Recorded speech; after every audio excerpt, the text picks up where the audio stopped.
Hello everyone, तो आप सभी का स्वागत है एक और नए वीडियो में। और जैसे कि आप सभी को पता ही है कि एसएससी दिल्ली पुलिस को टारगेट करते हुए हम कुछ जो पॉलिटी के इम्पोर्टेंट टॉपिक्स हैं उनको कर रहे हैं। एक्चुअली पूरी पॉलिटी कर रहे हैं, जिससे अगर पॉलिटी सब्जेक्ट से कोई क्वेश्चन आता है तो वो आपका बिल्कुल ना छूटे। तो उसी को ध्यान में रखते हुए और उसी को कंटिन्यू करते हुए आज का जो चैप्टर का नाम है, बेसिकली वो पूरा एक कंप्लीट चैप्टर है जिसका नाम है संघ की कार्यपालिका। ठीक है।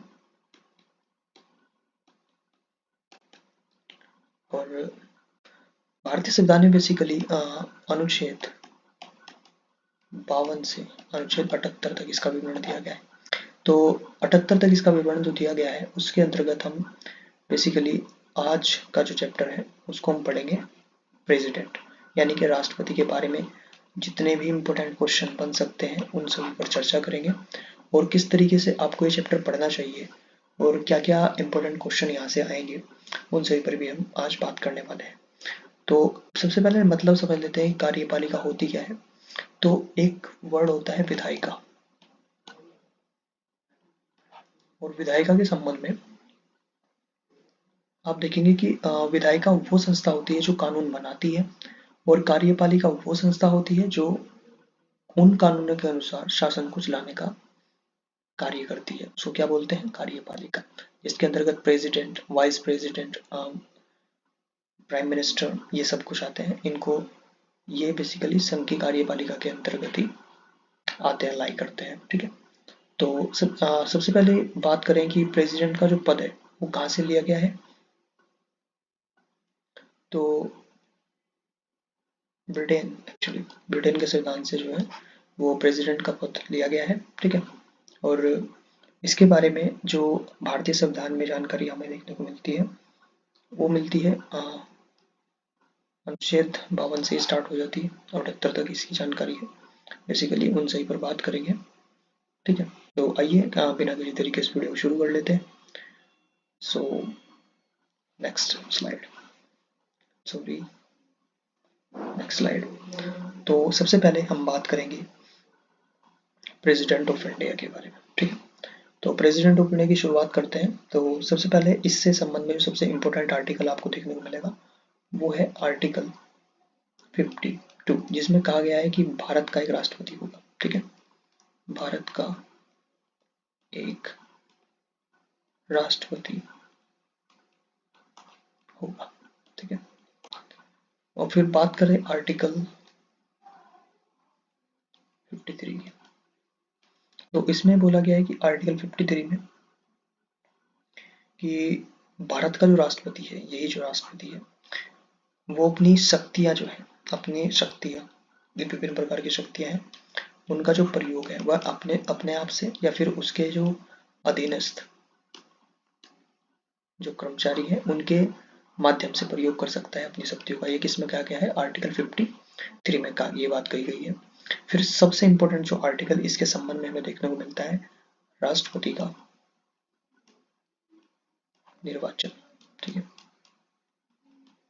राष्ट्रपति का निर्वाचन जिसकी बात की गई है अनुच्छेद 54 में। ठीक है। तो राष्ट्रपति का जो निर्वाचन है वो एक निर्वाचक मंडल के द्वारा किया जाता है। ठीक है। निर्वाचक मंडल। तो इस निर्वाचक मंडल में कौन कौन शामिल होता है उन सभी पे भी बात कर लेते हैं। तो निर्वाचक मंडल में बेसिकली संसद, संसद का अर्थ है लोकसभा और राज्यसभा, दोनों सदनों के जो निर्वाचित सदस्य हैं। ठीक है। बात पर ध्यान देंगे। निर्वाचित सदस्य, मनोनीत होने वाले सदस्य नहीं, सिर्फ निर्वाचित सदस्य इसके भाग ले सकते हैं। विभिन्न राज्यों के जो विधानसभा, ठीक है, विधानसभा के निर्वाचित सदस्य हैं वो भी भाग ले सकते हैं। ठीक है। और केंद्र शासित प्रदेशों में दिल्ली व एक राज्य आपको देखने को मिलेगा पुडुचेरी, इसके जो निर्वाचित सदस्य हैं, इसकी विधानसभा के निर्वाचित सदस्य वो भी इसमें क्या ले सकते हैं? भाग ले सकते हैं। तो ये निर्वाचक मंडल है बेसिकली जो राष्ट्रपति का चयन करता है। इसमें बेसिकली आप देखेंगे कि राष्ट्रपति के चुनाव में जो जनता है वो प्रत्यक्षता भाग नहीं लेती, लेकिन उसके द्वारा जो जनता के द्वारा चुने गए प्रतिनिधि हैं वो इसमें भाग लेते हैं। ठीक है। फिर बात करें सबसे इम्पोर्टेंट, ये तो समझ में आया ना कि राष्ट्रपति का निर्वाचन कौन करता है, तो यहाँ से क्वेश्चन बनेगा, ठीक है। राष्ट्रपति के निर्वाचन के आगे बात करें तो एक आर्टिकल सबसे इम्पोर्टेंट आपको देखने को मिलेगा, आर्टिकल 55 इसके संबंध में। तो इसको कोटा बोलते हैं एक्चुअली, राष्ट्रपति का कोटा, ठीक है। बताएंगे इसको भी कि राष्ट्रपति के निर्वाचन की रीति यानी किस किस प्रकार से हो जाता है। तो देखो, एक विधानसभा की अगर हम बात करें तो यानी कि एक विधायक, कुल मतों की बात कर रहा हूँ, एक विधायक जो है एक्चुअली उसके जो वोट की वैल्यू है वो कैसे निर्धारित की जाती है। तो सबसे पहले जिस राज्य का वो विधायक है, टोटल जनसंख्या, टोटल पॉपुलेशन उस स्टेट की बटे और उस राज्य की विधानसभा में कितने निर्वाचित सदस्य हैं, वो निर्वाचित सदस्यों की संख्या, ठीक है, और गुणा 1/100। तो ये किसकी है, बेसिकली एक विधायक की वोट की वैल्यू। फिर एक सांसद के वोट की वैल्यू कैसे निकाली जाती है, वो निकाली जाती है कि सभी राज्यों के जो विधायक हैं, ठीक है, उन सभी विधायकों के जो वोट का मूल्य है वो बटे संसद के निर्वाचित सदस्यों की संख्या, ठीक है, निर्वाचित सदस्यों की संख्या।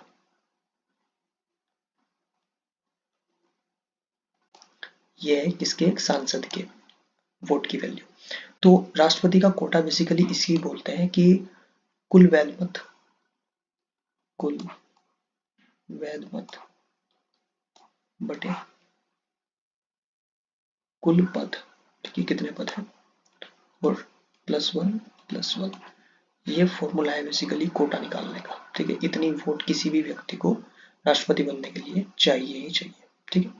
और अगर इससे संबंधित कुछ विवाद होता है, राष्ट्रपति के चुनाव निर्वाचन से संबंधित कुछ विवाद होता है, तो इसका निपटारा कहाँ किया जाएगा, सुप्रीम कोर्ट में किया जाएगा, ठीक है, उच्चतम न्यायालय में। सुप्रीम कोर्ट इसके लिए अड़ा रहता है, ठीक। तो ये कि राष्ट्रपति का निर्वाचन कैसे होता है, आगे चलते हैं। फिर आगे एक इम्पोर्टेंट अनुच्छेद देखेंगे यहाँ पर कि आर्टिकल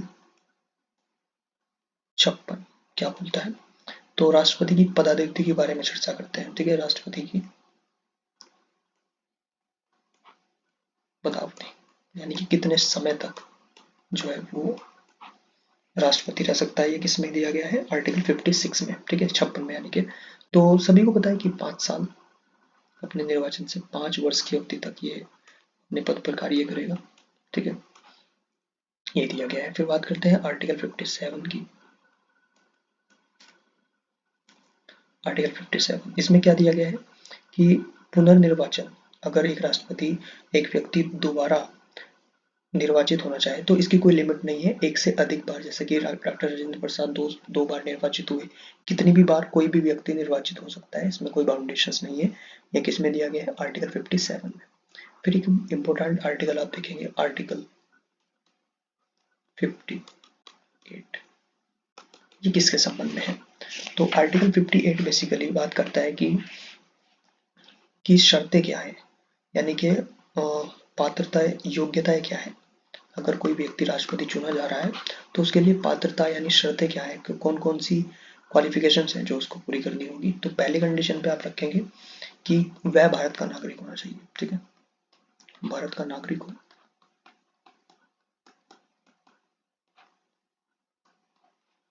फिर बात करते हैं कि 35 वर्ष की आयु पूरी कर चुका हो, ये दूसरी कंडीशन है, ठीक है, लोकसभा में निर्वाचित होने की योग्यता रखता हो। ये आप नोट कर लेंगे क्योंकि काफी ज्यादा इंपॉर्टेंट है और यहाँ से स्टेटमेंट वाइज क्वेश्चन बनते हैं, तो काफी ज्यादा इंपॉर्टेंट हो जाती है चीजें।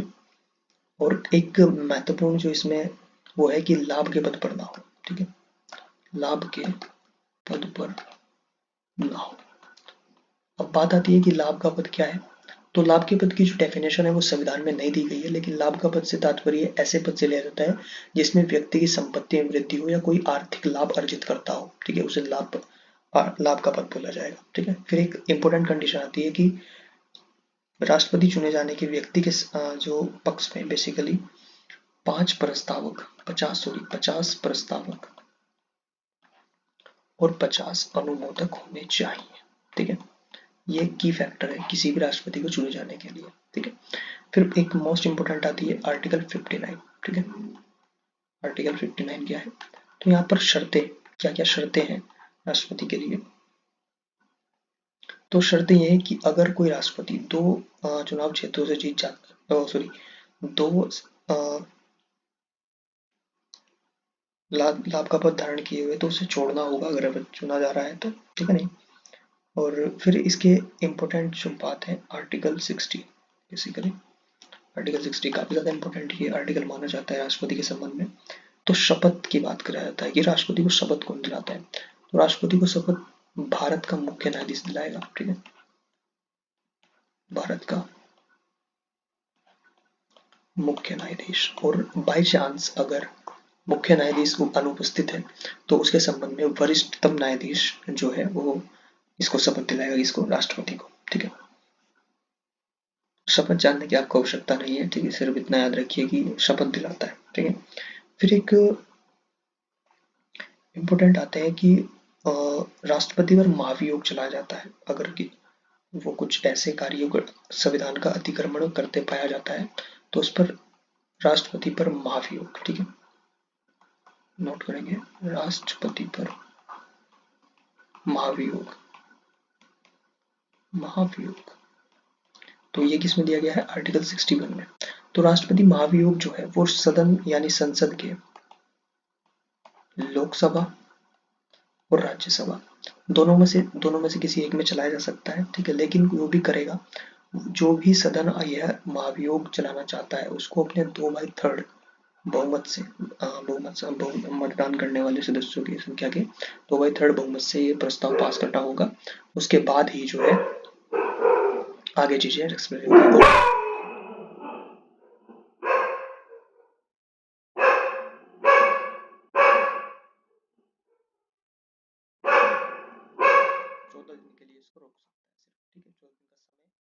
सकता है, बाकी फिर इसके अपने आप महाभियोग चल जाएगा, ठीक है। और बात करें कि राष्ट्रपति के महाभियोग में कौन कौन शामिल होता है, तो वहां पर आप देखेंगे कि वहां पर निर्वाचित सदस्य, जब इसकी निर्वाचन करने की बात आती है तो निर्वाचित सदस्य आते हैं, लेकिन मनोनीत सदस्य भी महाभियोग में शामिल हो सकते हैं, ठीक है, होते हैं एक्चुअली, मनोनीत सदस्य भी इसके होते हैं। तो आप इसको इग्नोर करेंगे, ये भूख रहा है काफी ज्यादा, सॉरी फॉर डैट। मैं बहुत ही जल्द एक माइक लेने वाला हूँ, फिर आपको ये प्रॉब्लम फेस नहीं करनी पड़ेगी, ठीक है। तो एक इम्पोर्टेंट बात ये भी आती है कि वे कौन कौन से व्यक्ति हैं जिनको राष्ट्रपति के द्वारा नियुक्त किया जाता है। तो राष्ट्रपति के द्वारा नियुक्त किए जाने वाले बेसिकली जो व्यक्ति हैं, जैसे कि प्रधानमंत्री है, प्रधानमंत्री की नियुक्ति राष्ट्रपति करता है, ठीक है। वह अन्य मंत्री की नियुक्ति भी राष्ट्रपति करता है प्रधानमंत्री की सलाह पर। दूसरा आता है कि भारत का जो महान्यायवादी है, ठीक है, महान्यायवादी अटॉर्नी जनरल बेसिकली, उसकी नियुक्ति राष्ट्रपति के द्वारा की जाती है। बाद में जो कैग है उसकी नियुक्ति राष्ट्रपति करता है, ठीक है। उच्चतम न्यायालय यानी कि हाई कोर्ट और सुप्रीम कोर्ट के जो जज हैं उनकी नियुक्ति इसके द्वारा की जाती है। यूपीएससी का जो अध्यक्ष है, सदस्य हैं, उनकी नियुक्ति इसके द्वारा की जाती है। वित्त आयोग का निर्वाचन कर सकता है, आईएएस के जो वित्त आयोग के अध्यक्ष हैं उसकी नियुक्ति कर सकता है। अंतर्राज्य परिषद की नियुक्ति कर सकता है, अंतर्राज्य परिषद, ठीक है। तो इन सब की नियुक्ति किसके द्वारा की जाती है, राष्ट्रपति के द्वारा की जाती है। ये काफी ज्यादा इंपॉर्टेंट है, तो आपको इनमें काफी ज्यादा इन्वॉल्व रहना पड़ेगा, जिस वजह से आपको एग्जाम निकालने में काफी ज्यादा हेल्प मिलेगी, ठीक है। फिर अब ये तो एक बेसिक पार्ट हमने इसका कवर किया है। तो अब बात करते हैं कि राष्ट्रपति की कौन कौन सी शक्तियां हैं, ठीक है। तो हेडिंग आप लगाएंगे राष्ट्रपति की शक्तियां, शक्तियां। तो कई प्रकार की शक्तियां राष्ट्रपति को दी गई हैं। सबसे पहले बात करेंगे कार्यकारी शक्ति, ठीक है, कानूनों के संबंध में कार्यकारी शक्ति। तो कार्यकारी शक्ति की अगर बात करें तो आर्टिकल 74 यहाँ पर आता है कि कार्यकारी शक्ति का प्रयोग करने के लिए राष्ट्रपति के लिए एक मंत्री परिषद का जिक्र मिलता है, जिसका प्रधान कौन होता है, पीएम होता है, प्रधानमंत्री, ठीक है। तो अगर जो राष्ट्रपति है वो चाहे तो जितनी भी ग्राउंड लेवल पर योजनाएं हैं उनकी जानकारी किससे ले सकता है, प्रधानमंत्री से ले सकता है। फॉर एग्जाम्पल नेक्स्ट अगर शक्ति की बात कर रहे हैं तो अंतर्राज्यीय परिषद जो मैंने आपको भी बताया, अंतर्राज्यीय परिषद की स्थापना कर सकता है, वित्त आयोग की स्थापना कर सकता है, ठीक है। अनुसूचित जाति आयोग की स्थापना कर सकता है, अनुसूचित जनजाति आयोग व अन्य पिछड़े आयोग की स्थापना कर सकता है कौन? राष्ट्रपति, ठीक है। फिर बात आती है विधायी शक्तियां की, विधायी शक्ति, और ये अब तक की सबसे पावरफुल जो है वो शक्ति दी गई है कि जो लोकसभा है उसका विघटन कर सकता है, ठीक है। मैं साथ लिखूंगा नहीं, आप सिर्फ सुनिए और उसी के अकॉर्डिंग आप रिविजन करेंगे। विघटन कर सकता है, संयुक्त बैठक बुला सकता है, ठीक है। नहीं, संयुक्त, ऐसे एक क्वेश्चन आता है कि संयुक्त बैठक जो है वो इसकी अध्यक्षता कौन करता है? तो लोकसभा का जो अध्यक्ष है, लोकसभा का अध्यक्ष इसकी जो है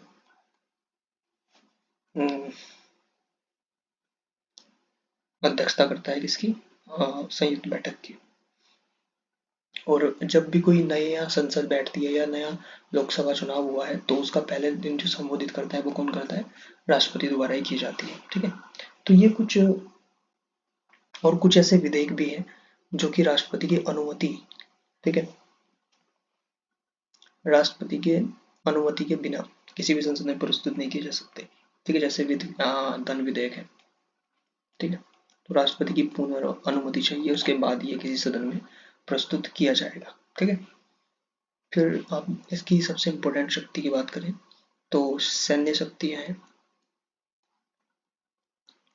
सैन्य शक्ति।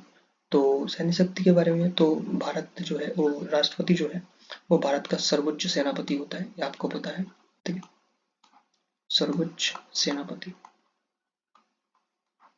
और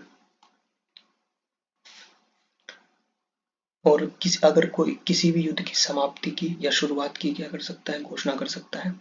ये सब किसमें है? सैन्य शक्तियों में। फिर बात आती है आपातकालीन शक्तियों की, आपातकालीन शक्तियां। तो आर्टिकल जो 352 है, 356 है और 360 है, यानी कि विद्यापात, राष्ट्रपति शासन और राष्ट्रीय आपात, इन संबंध में भी इसको शक्तियां प्राप्त है, इसको राष्ट्रपति को। तो आप इसको नोट डाउन करेंगे। नेक्स्ट पेज पर चलते हैं। और सबसे इंपॉर्टेंट जो शक्तियां हैं वो अब आ रही हैं, तैयार रहिए आप। फिर एक शक्ति आपको देखने को मिलेगी कि राष्ट्रपति जो है, एक आर्टिकल आता है, आर्टिकल 123, जिसमें अध्यादेश जारी करने की